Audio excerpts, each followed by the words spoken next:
Murdo's girlfriend's been kidnapped. Dimitri and Laura actually succeeded in the mission that they were set out to accomplish. So first, Dimitri and Laura were trying to skip school. Didn't go so well. So they finally lived through a regular day of school. They went to their classes, saw Melissa and Alex, who were like, we've been having some strange dreams, and Dimitri and Laura were like, whoa, those dreams weren't dreams. That was real. That stuff really happened. It happened to us too. We went to this other world, saw some magical stuff. We thought it was a dream. We were wrong. We had proof from these little rocks that were given to us from the other world that it was real. It really happened. They're helping out these aliens on this mission to collect these magical stones to bring to Earth, so Earth will have some magic. The thing is, the other world has too much, we don't have enough, because we're going to die without it, and they're going to die with too much of it. So Molino comes to them after they finally lived a regular day of school. Finally went to all their classes, saw their friends, talked to their friends about the other world that they've also been experiencing. All 5 of them on the bus have been going to this other world and back. Molino comes to Dimitri and Laura in the middle of the night, right after their parents went to bed, right before they're supposed to go to bed. He's like, hey, I can control time. I'm going to take you over to the other world right now, and when I bring you back, it's going to be the same time. So when you're done with the mission, you can just go to bed. Molino brings them to the tree of life, the Luanishi tree, and it tells them, we're going after the Firestone next. And Laura's like, oh, is that my ability? Fire? Because I'm here, I haven't gotten my stone yet. What are we doing this one for? The tree says, we can't go after the Soundstone yet. There's a bigger problem at hand. We have to go after the Firestone next. So I'm going to be sending you to the place where the Firestone is kept. Oh, okay, great, whatever. So Molino sends them over to New Heaton. Oh my, it is so hot here. We're burning. Molino! And he just appears again. He's like, what? What's wrong, you guys? Why are you calling me all of a sudden? Did you get it? I know you didn't get it already. It's been like 5 minutes, not even. It's been like 30 seconds. Why are you calling me again? It is blazing hot. We are not dressed for this. They're wearing hoodies. They're wearing jeans. They just went to Winterton last time. Send us back. We gotta change. It's too hot. So they're like, he's like, okay. So he sends them back to their room. They change out of their hoodies, put on some like short sleeve shirts and shorts, and he sends them back. And they're like, okay, this is much better now that we got some clothes that are appropriate for the weather here. Thank you. And the city that they're in is like orange and bright and hot. You can see the heat van pulling up to them. A bunch of like police officers, guards, coming out of the van. They're like, hey, a sensor just went off over here that someone used not fire powers. Who's over here not using fire powers? And Dimitri and Laura were like, it's not us. We didn't do anything. And like, someone over here just used some time magic. That's illegal. Get in the van. So they don't have a choice. They're like getting handcuffed, going into the back of a van, getting arrested as soon as they appear in New Heaton. They don't even get to see much of the orange and gold buildings or the busy streets. They don't get to see much. They just get wheeled off into a van. They're handcuffed up above them on this bar, and there's like 10 other people in there also being arrested for using powers that are not fire. They're cramped up in the van, a bunch of dudes. There's a little kid in the front. He's got a scratch across his nose. It's a fresh scratch. Looks like he just got hurt on his way in here. Dimitri and Laura start freaking out. They're like, what are we going to do? We're going to be sent to jail. There's a sensor in here preventing us from using any of our magic. Dimitri realizes then that he's got the ice stone, like the half of the ice stone that the tree gave him around his neck. And he's like trying to use his powers. He's concentrating really hard, and he can't seem to do anything. The sensor is preventing him from using any of his magic. No one in the back of the van is able to use any of their magical powers.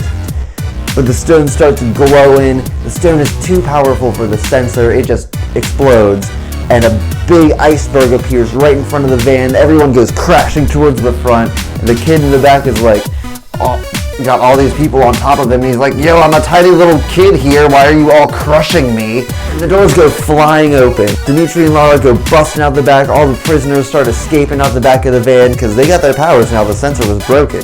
So they're jumping out the back of the van.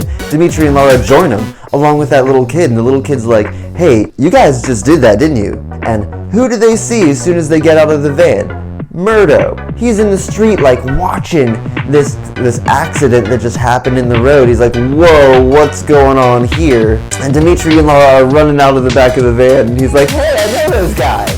The little kid with the scratch across his nose says to Dimitri and Laura, he's like, hey guys, thanks for saving me. Come on, I know where we can go and we can be safe and no one's gonna get to us. Dimitri and Laura are like, okay, that's cool, whatever. And Murdo starts chasing him and he's like, hey guys, where are you going? It's me, Murdo. I'm looking for my girlfriend that was kidnapped. Chasing after them and they're like, oh hey, we just got arrested. Come run away with us. So the three of them are running with this little kid down the alleyways. The bricks are kind of like orangey. The buildings are tall. And as they go running down the certain little alleyway, there's a gutter in the sidewalk where it's got like some sort of medallion on it. It taps it in a certain spot and the gutter opens up and leads down a stairway where there's a little door with a little window on it. Ilmi walks down, leads them down to the door and taps on the door. The little window opens up, a little slide, and he's like, hey, who's there? Who's this? And this little black-haired kid with a scratch across his nose, he's like 13 years old. He's like, hey, it's me. And immediately the window closes and the door swings open. There's this red-haired dude with tall, spiky red hair, big, muscly dude, red facial hair. He's like giving the kid a hug. He's like, Ilmi, oh my God, I'm so glad to see you. I thought you were dead. Ilmi explains to him, he's like, hey, ever since you and I escaped from the castle, I've just been on the run from the guards. It turns out Ilmi was a prince, and the dude that had just opened the door is his older brother, Gali, pictured here. Gali. So Gali says to them, who are these other people that you brought with you? You weren't supposed to, come here with people. Who are they? Are they working for our aunt? It turns out, in New Heaton, there's like a royal family. Gali and Ilmi were the princes, and their dad was the king. Their dad was very fun-loving. He built the Fire Dome in the city, which is like a big just coliseum, kind of like a stadium where they have events, hold events, and they just entertainment. The king had a sister named Nisha, and she went crazy and murdered the king and the queen and ran off the two princes. She pretty much was trying to convince everybody that the princes were responsible for the murder of their father and mother. However, that wasn't the case. Anisha is so good at her manipulation abilities. Her manipulation tactics aren't just good. She's got magic powers based on manipulating people as well as fire. So now that she's tricked everyone into thinking that the two princes killed their parents, she's the queen. She's got the crown, and guess what's on the crown? The Fire Stone. Something that they're trying to go get. So Gali brings them all into the bar and he says, thank you guys for saving my little brother. Can I trust you to actually be here? Inside the bar is a bunch of adults, former knights, and people who used to work in the castle or whatever. They're loyal to Gali. They know he's not a murderer. These children did not murder their parents and run away. They know what's going on. They know the real deal, so they know what's actually going on, and they're not going to be manipulated by her like everybody else is. Everyone else in the city has a little fire badge on them, and that badge helps Anisha with her manipulation abilities. Everyone who believes in her will kind of like glow, like orange or red. They won't know it. They won't see it on other people if they are glowing. They have no idea. People without badges see it. They see the people that are glowing and they know, oh, they're being manipulated by Anisha into believing that she's right. Murdo's come to New Heaton looking for his girlfriend. He's chased Mist to New Heaton. The guy that kidnapped his girlfriend was seen on his way to this city. So he's coming too, he's trying to get his girlfriend back. Slail's there too, and who knows what they're doing to her. Zombies, who knows? So he's there to save her, but he doesn't know where she is. And Dimitri and Laura are there trying to get new stones. They're like, we gotta go get the Fire Stone next, and we don't even know where to begin. It's gotta be stuck in one of these buildings, just like the Ice Stone was. It's gotta be in some building, we gotta put our hand on a door, and the door will open up, and we'll go solve some puzzles based on fire, and at the top, there's gonna be a Fire Stone, and we're gonna get it. The end. That's how they figure all the adventures are gonna go. That's not the case this time. In the bar, Gally explains to them everything that's been going on in the city, and Anisha's creating these new laws that are just not fair to everybody or anybody. New Heaton isn't supposed to be the kind of city where only fire magic is being used. It's supposed to be a place where everyone can use their powers whenever. It's different for Winterton because their city will melt away if someone uses a bunch of other powers. Anisha initiated a new law where only fire magic can be used in New Heaton. Any other magic that gets used, you get arrested. And that's what happened to Dimitri and Lara just now. They got arrested. They escaped. Gally's like, here's the plan. There's a secret tomb that only the royal family know about, where secret royal family heirlooms are being kept. In that tomb is the rock stone. Nobody knows about it except for the royal family of New Heaton. Gally knows, Ilmi knows. Gally's been there once before as a kid, so he knows how to get there. And Anisha knows how to get there. All the royal family know how to get there, but nobody else does. Dimitri and Lara explain to Gally that they're on a mission to collect the stones. They didn't just save... Gally quickly realizes that they're not the bad guys. These guys helped them save his little brother, and he's got one more favor to ask for them. He's like, can you guys help me get into this tomb where all my royal family members have been keeping their royal heirlooms? Dimitri and Lara are like, why do you need our help? Gally says, you got a guy right here that can do rock magic. We're gonna go get the rock stone, use the rock magic against Anisha, take her out of power, and I'm gonna take the throne away from her. We gotta run her out of the castle. She's been running us out, killing my family members. I'm done with it. I'm not running away anymore. I'm gonna fight back, and all these people are here to help me. We were sent by a tree to collect some magical stones. And Gally's like, he's like, well, we're gonna go get the rock stone. You got the rock person. Let's go. I got a plan. Gally leads them to the back. Here's the plan. He rolls out a map, and he's like, here's where the rock stone is kept, out in the middle of the desert. It's a pyramid. We're gonna ride one of my fire wheelers from here all the way out of the city towards the desert and make our way through the sand into the pyramid. It's the frame of a four-wheeler, but when you get onto it, the wheels become fire. You use your magic, your fire magic. You have to use your power on the handlebars and turn them, and then fire shoots out where the wheels are, and that's what propels it. Dimitri and Lara are looking at their plans, and Gally says, we're gonna go, like, immediately. I got a guy over here who can run the fire wheeler. He's going to take us to the edge of the city. We're going to go from there. His friend Kern is going to be driving the vehicle through the city. Murdo, Dimitri, and Lara get in the back. Kern's in the driver's seat. He's got like long blonde hair, sunglasses. He looks real cool. Fire wheeler's sitting right in front of the garage door. It's like a regular garage door. It opens up from the bottom really slowly, just like it does here on Earth. Like, I guess they couldn't invent them any better over there either. The doors go up, and as soon as they pull out, there's some guards behind them. They're already being chased with fireballs being shot at them. They're racing through the streets. Kern's like speeding through the streets. And Dimitri and Lara are looking back at them like, oh my god, we almost got hit in the head with a fireball. They're like crunched together really tight because it's like the three of them in the back seat. And Gally turns back to them and says, yo, get those guys off our backs. So Dimitri's throwing snowballs at him. Laura's screaming, and Murdo's like flinging rocks back at him as best as he can. And they're swerving around him, going this way and that way, shooting fireballs at him as they're driving down the road. It's a battle through the streets as they're driving down towards the desert. It's a battle in the streets as they're racing towards the desert. Eventually, they finally get out of the city. The guards stop tailing them. They get off into this sandy, hot desert.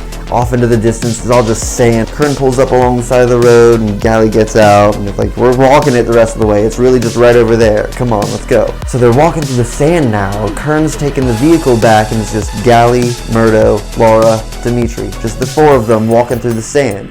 Gally's leading them off towards this, like, sandy donut. Like, it's a spiral of sand off in the distance. They're like, we're gonna have to go through all that sand? Dimitri's still got the ice stone, so he's like, let me use my ice powers. Like, I got all these ice powers now. I got half the stone here they let me use while I'm on this world.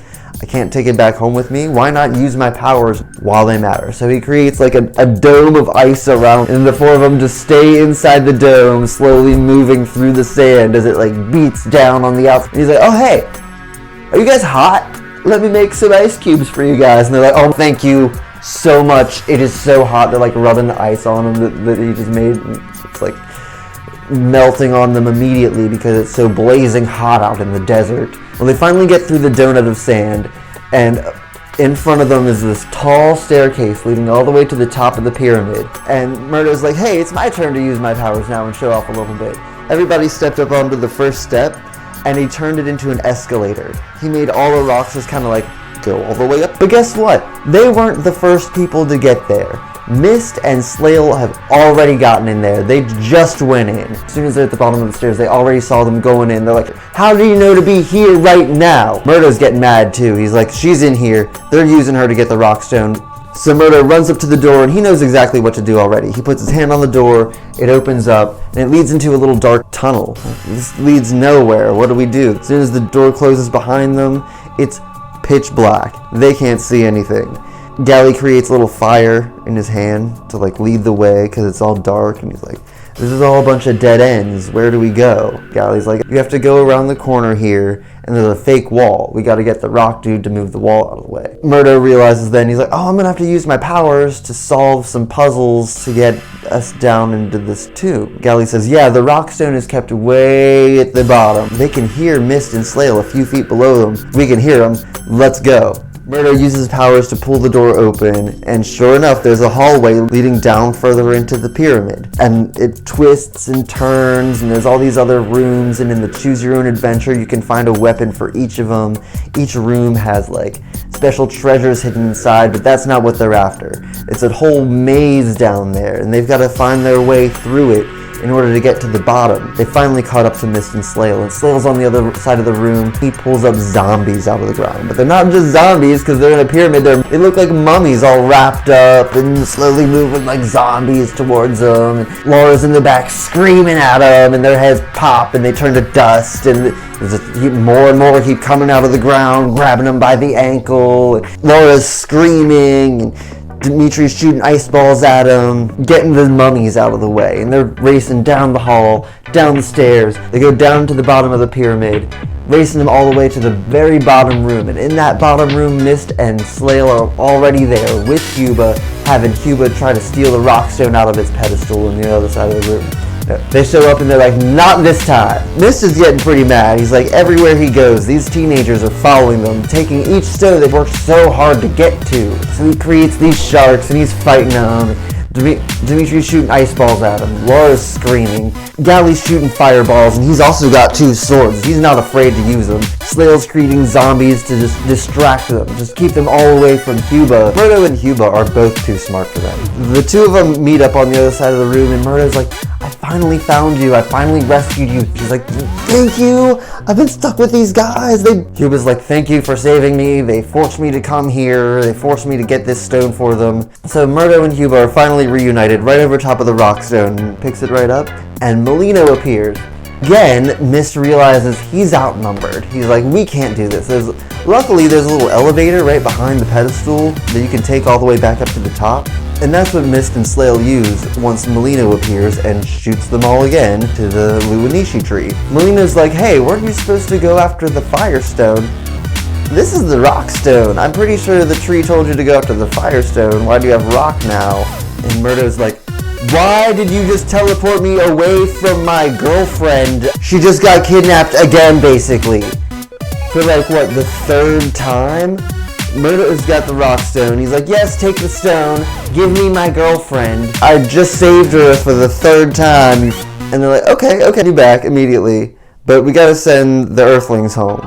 The Earthlings. This is when they realize Dimitri and Lara are not from Geode.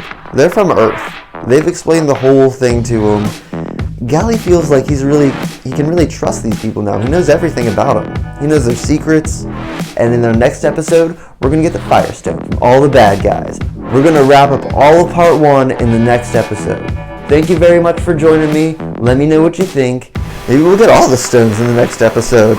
Only one way to find out. Join me next time. Don't forget to like, share, comment, and subscribe below.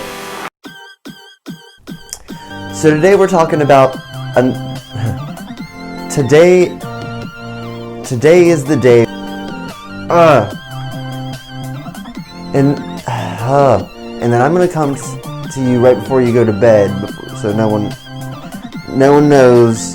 Just be somewhere that I can find you and you're like fully dressed. No. Get out of the back of the van. It's me, Murdo. And he heard to power the